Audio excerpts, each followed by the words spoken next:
Research shows that honesty is one of the most valued attributes that we desire in others. We don't like people who lie. We don't like to be lied to, and we rate lying as a very negative, antisocial behavior. We want our children to be honest, and we can teach them to be honest. However, before I talk about ways of teaching them to be honest, I want to talk a little bit about lying. The emergence and development of lying happens in the preschool years and then throughout childhood.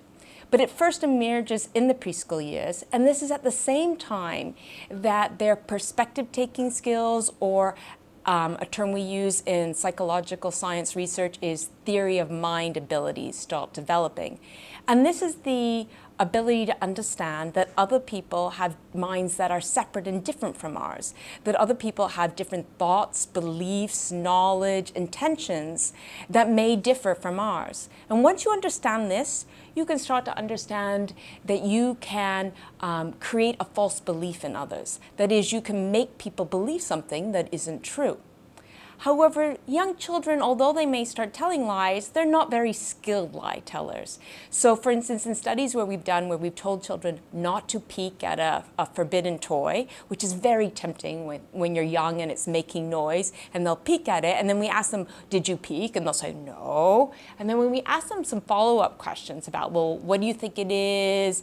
Or why do you think it's that? We often find that children reveal their lie very easily. They're very transparent in their lies. So they'll say, oh, I think it's Elmo. And you'll say, well, why do you think that? And they'll say, oh, because I saw it. Or they might try and hide a little bit and say, well, if it was Mickey Mouse, well, it was black and white. So they give away information that then makes you suspicious and reveals their actual lie. So young children are not skilled lie tellers, and they're often quite transparent. As they develop with age, they're better able to give more plausible answers to follow-up questions and give more plausible, make more plausible lies. So lying is related also to other cognitive abilities such as self-control. To be able to lie and not be detected, you need to be able to control your natural impulses to blurt out, what actually happened. You need to be able to also have some emotion regulation. So you need to be able to inhibit certain behaviors, not to fidget, not to look guilty, or to smirk while you're answering. It also, more elaborate lies require other cognitive abilities, such as memory. You need to remember what it is you said and make sure everything you say afterwards jives with the initial lie. You need to have planning abilities to come up with a plausible story. And you also need cognitive flexibility to deal with the questions that you may be asked or new evidence that comes up to keep your lie concealed and to maintain your lie. So lying is actually, to lie and to avoid detection really does tax our cognitive abilities and recruits a lot of those cognitive abilities. And so lying is related to children's cognitive development. As their cognitive abilities develop, so too do their abilities to lie, and they get better at lying and sort of concealing as they get older.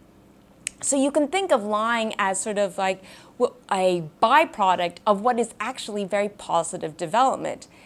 We want children to develop their perspective-taking skills, their self-control, their emotion regulation, because these are important abilities that lead to their successful development and also lead them to have positive relations with others.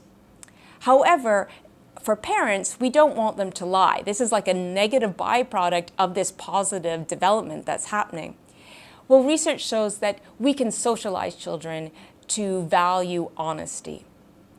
So there are actually 3 ways that I'm going to tell you that we can help teach children about the value of honesty.